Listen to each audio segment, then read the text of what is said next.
Boa noite, meus amigos. Estamos aqui de novo. Eu vou ter que ocupar uma boa parte desse programa com um assunto verdadeiramente fecal. Eu descubro aqui na internet um abaixo-assinado de solidariedade a João Carlos Fury Quartim de Moraes, professor da Unicamp, porque ele foi mencionado de passagem em 3 artigos meus. E o pessoal ficou realmente indignado, está muito bravo. Então eu vou ler aqui um pedaço do manifesto, assinado por 200 idiotas, tá certo? Então vocês veem do que se trata e você vê a mentalidade dessa gente, que são, vamos dizer, são todos professores universitários. Pra vocês terem ideia do nível, tá certo, de honestidade intelectual desse pessoal que forma a mente da nossa juventude hoje.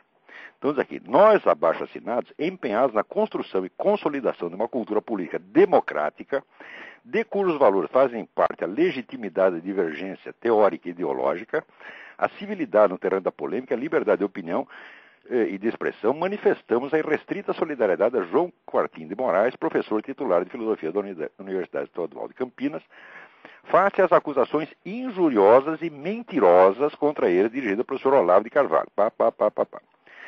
Sem apresentar argumentos e razões para contestar as ideias e as concepções publicamente defendidas pelo professor de filosofia da Unicamp, o senhor Olavo de Carvalho, fiel às práticas obscurantistas prevalecentes na ditadura militar, recorre apenas e tão somente à agressão pessoal, ao insulto rasteiro e à calúnia desabrida. Não podemos senão repudiar de forma categórica e veemente seus métodos truculentos, inseparáveis do seu extremismo reacionário. Prestaram bem atenção, dizendo que eu não apresentei nenhum argumento e razão, que somente o caluniei. Agora vamos ver o que eu escrevi. Agora eu vou ler aqui os trechos referentes dos meus artigos respectivos. Então vamos lá. Um dos mais respeitados luminares do esquerdismo nacional, João Carlos Quartim de Moraes, já avisou em entrevista ao site vermelho.org que, aspas, perante a memória histórica do povo brasileiro, cometeríamos a pior das infidelidades à memória de nossos mortos, se consentíssemos em pagar pelas boas relações com os militares de hoje o preço do esquecimento dos crimes cometidos pela ditadura. Fecha aspas. A mensagem é clara.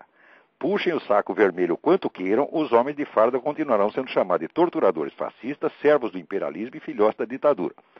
Note bem, estou apenas interpretando o que ele diz. Exatamente o que ele diz.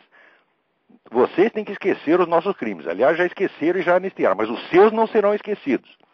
Mais ainda, se você procurar aproximação com a esquerda, boas relações, não adianta. Quanto mais você procurar, mais eles vão te chamar de torturador, de fascista, e mais eles vão procurar te castigar, vão te marginalizar, acabar com sua vida até o último dos seus dias. Exatamente como hoje estão fazendo com o Coronel Lício, com o Brilhante Ustra e outros. Quer dizer, para quem feriu a esquerda, não há perdão jamais. É o que já Lenin chamava o longo braço da revolução. Pode passar o tempo que for, eles não serão esquecidos. Agora, tudo o que o pessoal da esquerda fez já está esquecido, já está anistiado, já está perdoado. Muito bem. Daí eu digo, o professor Quartim é bastante espertinho, o que constitui no círculo marxista equivalente superior da inteligência humana. Ao afirmar que nos países, aspas, nos países sul-americanos submetidos ao terrorismo de Estado, só no Brasil os torturadores não somente permanecem totalmente impunes, mas também continuam a receber elogios, fecha aspas, ele teve o cuidado de se referir somente à América do Sul e não à América Latina em geral, o que o colocaria na dolorosa contingência de ter de abrir exceção para Cuba, recordista continental absoluta de torturadores e terroristas de Estado per capita. Todos eles, exceto os falecidos, ainda em seus postos e carregados de honrarias. O professor Quartim é um exemplo de idoneidade intelectual das elites mandantes comunistas, sob cujas ordens e cusparadas alguns dos nossos militares estão ansiosos para servir. Olha, se isso aqui não é argumento, o que é então? Eu estou dizendo aqui, o sujeito diz que só no Brasil tem torturadores nos altos postos. Eu digo, em Cuba está cheio de torturador nos altos postos. Quer dizer, estou respondendo a ele. O que ele tem a responder a isso? Nada. Então, como não tem nada para responder, como não tem argumento para responder, o que faz? Ajunta, tá certo, a curriola toda e diz, vamos intimidar o cara, vamos intimidar pelo número. Essa droga já tinha 200 assinaturas até ontem, hoje deve ter 300 já. Quer impressionar pelo número. E diz que a mim falta argumentos. Ora, o que é isso, porra? Eu acabei de botar um argumento aqui, respondam a isso, ô 200 filhos da puta! 200 canalhas! 200 mentirosos! 200 vigaristas!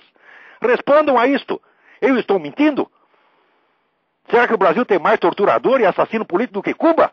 Ora, em Cuba, o regime cubano matou 100 mil pessoas, porra! E a nossa ditadura matou 300 terroristas armados. Cuba matou não sei quantos mil civis desarmados. O que você tem a opor a isso? Então, Chandler, o grupo político decidiu a morte do cara e este seu Quartinho de Moraes estava lá. Quer dizer, ele foi um dos que decidiram a morte do capitão. É o mandante do crime. Eu chamei de assassino porque você é assassino mesmo, Quartinho. Mandante de homicídio é homicida. Você foi condenado, julgado, sua sentença está transitada em julgado. Você foi anistiado depois, mas isso não elimina o seu crime, elimina apenas a punição. Você não pagou pelo seu crime, mas quer que os outros paguem. Ou seja, você tem que ser livrado. Todos os seus crimes não são crimes, são atos de generosidade, são atos de bondade. Né? Agora o cara aqui, a esquerda matava os meganhas mesmo, atirava de verdade. Era o cara falando de boca cheia. Tá certo? Ora, porra! Né? Agora, dizer, contra a violência dos golpistas, dos torturadores, respondemos pela violência revolucionária. Mentira! Vocês começaram a fazer guerrilha já em 1963, antes do golpe. E depois vem com essa desculpa de que foi reação ao golpe. Foi nada. Agora, guerrilha orientada e financiada pelo governo de Cuba já vinha desde 63, e você sabe perfeitamente disto. E dizer que lutavam pela democracia é uma puta mentira. Você queria aqui implantar aqui um comunismo cubano, porque você é comunista, você é marxista, você sabe perfeitamente disto. Pare com essa hipocrisia de dizer que queria democracia. Olha, democracia. Todos os regimes comunistas se chamavam democracias populares. É o que você quer aí. Uma democracia popular com paredão para você poder fuzilar bastante gente. Tá certo? Para fazer com os outros o que fez com o capitão Chandler. Tá certo? Agora que ele, que foi morto pela resistência, dava conferência para a direita no Mackenzie. Ora, que crime inominável! O capitão dava conferências para a direita, então tem que ser fuzilado mesmo. Isso é a cabeça desse Quartinho de Moraes. Agora, não só é assassino, como é um assassino covarde, porque ele matou o cara de tocaia e o sujeito foi morto na frente da mulher e do filho. E o cara não se arrepende. Ele acha bonito e não quer ser chamado de assassino. Pois eu digo, eu te chamei de assassino porque você é assassino. Mandante de homicídio é homicida. E o grupo decidiu, sentenciou e fez o que eles chamavam na época o justiçamento. Tá certo? E mais ainda, Catim, você foi julgado num tribunal com direito a advogado de defesa e de acordo com as leis, em um julgamento público, e foi condenado lá. Agora, e o capitão Chandler foi condenado num tribunal secreto, sem defesa, e no dia seguinte estava morto. É isso que vocês fazem, e é isso que vocês gostam de fazer, porque em Cuba fizeram isso. Vamos dizer que a gente fazia isso porque a gente estava reagindo contra um governo opressivo. Vocês, quando tomam o governo na sua mão, vocês matam mais ainda. Ou vai dizer que você não gosta do que estão fazendo em Cuba? Mas vocês passaram a vida puxando o saco deste homicida, deste ogro, deste genocida chamado Fidel Castro, que os alimentava, que lhes dava dinheiro, que orientava vocês, tá certo? E que protegia. Trabalharam para o Fidel Castro o tempo todo, agora vem querer me fazer de idiota, que estavam reagindo contra a ditadura porque vocês queriam a liberdade democrática. Ah, sim, vocês queriam um regime tipo inglês, ou tipo americano lá. Ora, vai me enganar, porra! Agora, vamos lá. Mas Quartinho não é um caso singular. Nada mais característico dos apóstolos da igualdade do que a desigual distribuição da dignidade humana. Para os seus mortos, honra e glória. Para os do outro lado, esquecimento e desprezo. Quando não tapa na cara o insulto dos miseráveis R$300 mensais oferecidos pelo governo à família do sargento Mário Cosel Filho depois de 30 anos de espera e humilhações.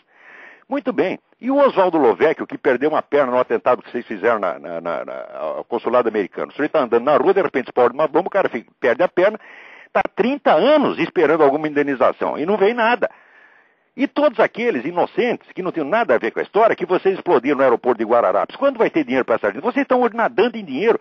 Já deram 16... Ora, embora só tivesse 300 mortos ali, e o Brasil jamais chegasse a ter mais de 2 mil prisioneiros políticos, 16 mil pessoas já embolsaram dinheiro, estão mamando dinheiro do governo que não acaba mais. Isso é uma sem-vergonhice. E ainda não estão contentes, eles ainda querem punir os seus inimigos daquela época, até o último. Agora, se isto aqui não é argumento, o que é então? Por que você não responde aí? Se eu estou mentindo, se é errado, digam que não é assim. Digam que é o contrário. Vocês honram, provem para mim que vocês honram tanto os seus mortos quanto os mortos do lado adversário. Provem para mim isso. Ou 200 vagabundos, 200 mentirosos, 200 vigaristas. Provem para mim que o que eu estou dizendo é falso. Ora, este seu Quartinho não apenas é um assassino, como um assassino covarde, porque trama o assassinato e manda os outros executar. Tá certo? E mesmo com um confronto de imprensa, o cara não é homem sequer para pedir um direito de resposta e vir discutir direto comigo. Ele se esconde atrás de 200 colegas. Ora aqui, existe o direito de resposta no jornalismo brasileiro. E eu mesmo, na minha coluna, é claro que lhe cedo o espaço para você se defender. Se eu estou mentindo a seu respeito, se você não foi mandante deste crime, tá certo? Então, primeiro você tem que provar isso na justiça. Eu tenho todo o direito e até a obrigação, tá certo? De levar a sentença judicial que o condenou a sério, porque essa sentença jamais foi contestada judicialmente, tá certo? Se o condenar erroneamente, entre você com o processo contra os juízes, tá certo? Diga que eles mentiram contra você e daí você os põe na cadeia. E daí você vem dizer para mim que não é assassino. Por enquanto tu é assassino, sim. Então, agora vai dizer que sem apresentar argumentos e razões. Ora, vocês aqui não têm argumentos e razões, não responderam nada ao que eu disse.